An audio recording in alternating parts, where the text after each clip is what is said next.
আসসালামু আলাইকুম। আমার টেকনোলজি ইউটিউব চ্যানেলের পক্ষ থেকে আপনাদের সকলকে স্বাগতম। আবারও হাজির হয়ে গেলাম নতুন আরেকটি ভিডিও নিয়ে। তার আগে আপনি যদি আমার ইউটিউব চ্যানেল নতুন দর্শক হয়ে তাহলে অবশ্যই চ্যানেলটি সাবস্ক্রাইব করে দেবেন। আজকে আপনাদের সাথে কথা বলবো, টাইটেল এবং থাম্বনেল দেখে বুঝতে পারছেন আপনাদের সাথে কী নিয়ে কথা বলবো। তো চলুন কথা না বাড়িয়ে মূল ভিডিওতে চলে যাই।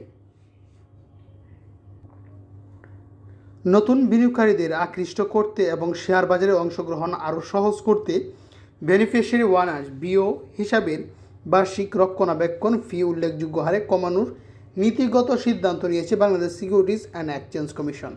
450 টাকা করে বাৎসরিক এই বিও অ্যাকাউন্টের চার্জ কাটা হয়, সেটা 150 টাকা এখন থেকে নির্ধারিত হবে। মঙ্গলবার 27শে মে বিএসইসি চেয়ারম্যান খন্দকার মাকসুদের 956তম কমিশন সভায় এই সিদ্ধান্ত গৃহীত হয়।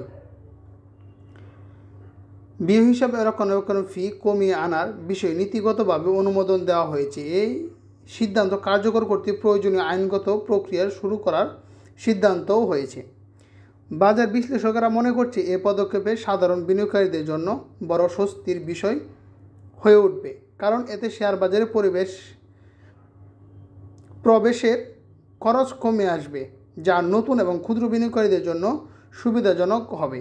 এতে করে বাজারে বিনিয়োগকারীর সংখ্যা যেমন বাড়ে, তেমনি বাজার লেনদেন এবং তারল্য বৃদ্ধি পাবে। বিশেষজ্ঞদের মতে বর্তমান বাজার পরিস্থিতিতে বিনিয়োগকারীদের আস্থা ফেরাতে এই উদ্যোগ অত্যন্ত সময়োপযোগী এবং ইতিবাচক। শেয়ার বাজারে অন্তর্ভুক্তির বিস্তার ঘটাবে এবং দীর্ঘমেয়াদের বাজারকে আরও স্থিতিশীল করে তুলবে।